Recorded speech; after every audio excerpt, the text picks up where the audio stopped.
to Tripura Info News Update. Tripura's Tribal Welfare Minister Bikash Debbarma, carrying the message that no family can truly progress without education, continues his outreach across the state, from hill regions to the plains.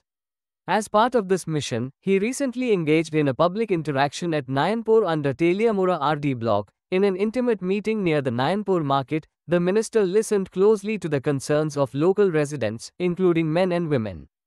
Key issues raised included civic infrastructure, market-related problems, women's empowerment, and the future of the youth. After being briefed about long-standing issues in the Nayanpur market, the minister immediately directed the concerned department to take necessary action and assured financial aid from the MLA fund.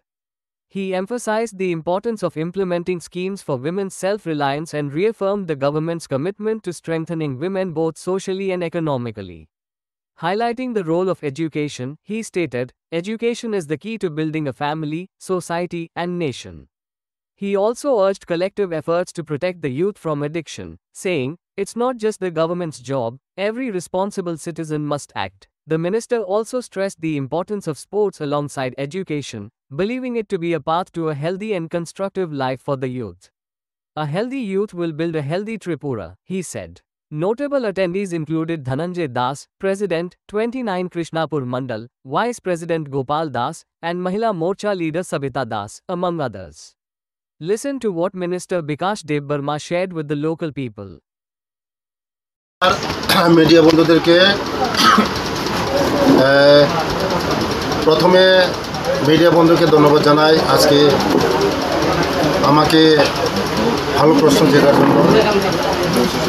যে আমার এই নয়নপুর কৃষ্ণপুর আপনারা সবাই জানেন দীর্ঘ 35 বছর বামফ্রন্ট শাসন করেছে। এখানে মন্ত্রী ছিল ভবেন্দ্র জমাতিয়া, কিন্তু তখনকার আমাদের এখানের যারা কৃষক খেটে খাওয়া মানুষের জন্য কিছু করে নাই, শুধু ভূতের রাজনীতি করেছে। আমি আজকে মানুষের বাড়ি বাড়ি যাচ্ছি, ঘরে ঘরে যাচ্ছি, কারণ ওদের যে শিক্ষা মান একদম কম। শিক্ষা বলতে নাই বলতে গেলে সব মানুষ রাত পোহাইলেই জঙ্গলে মানুষে যায় আর সবজি খেতে যায়, এটাই তাদের এক মূল উদ্দেশ্য ছিল। আর আমি ঘরে ঘরে যাচ্ছি, সবাইকে আমি আহ্বান করছি যে আজকাল যে জাতি শিক্ষা নাই, এই জাতি উন্নতি হতে পারে না। জাতিকে উন্নতি করতে গেলে, জাতিকে এগিয়ে নিয়ে যেতে হলে শিক্ষাই মেন। তার জন্য সবাইকে আহ্বান করছি। এখানে আমার সঙ্গে আছে, আমার প্রধান আছে, আর আমার মণ্ডলের প্রেসিডেন্ট আছে, মহিলা নেত্রী আছে, সবাই আছে আমার সঙ্গে। আমি আহ্বান করছি, সবাইকে আহ্বান করছি যে আগামী দিন আমাদের ছেলে মেয়েদের ভবিষ্যৎ প্রজন্মকে এগিয়ে নেওয়ার জন্য, আমাদের সমাজকে এগিয়ে নেওয়ার জন্য শিক্ষাই মূল। শিক্ষা ছাড়া আমার জাতি কোনোদিন উন্নতি হয় না। তার জন্য আমি শিক্ষা দীক্ষার জন্য আর বাল্য বিবাহ এটাকে আমরা প্রচার করছি, বাড়ি বাড়িতে যাচ্ছি, সবাইকে বুঝিয়ে সুঝিয়ে সবাইকে আহ্বান করছি। আর এখানে মূল যারা গরিব তাদেরকে কীভাবে স্বাবলম্বন করা যায়, আপনারা দেখেছেন কিছুক্ষণ আগে মহিলাদের সঙ্গেও আমি আলোচনা করেছি। আগামী দিন এখানে মহিলারা যারা তুঁত চাষের মাধ্যমে মহিলাদের স্বাবলম্বন করা যায়। কারণ মহিলারা বাড়ি ঘরে কাজ করলেও যদি তুঁত চাষ করা যায়, মহিলারা ইনকাম করতে পারবে। তার জন্য আগামী দিন মহিলাদেরকে হ্যান্ডলুম, হ্যান্ডিক্রাফট মাধ্যমে স্বাবলম্বন করার জন্য এখানে আমি এসেছি, আলোচনা করেছি। আগামী দিন হ্যান্ডলুমের মাধ্যমে, সেরিকালচারের মাধ্যমে আগামী দিন এই মহিলাদেরকে স্বাবলম্বন করে তুলব।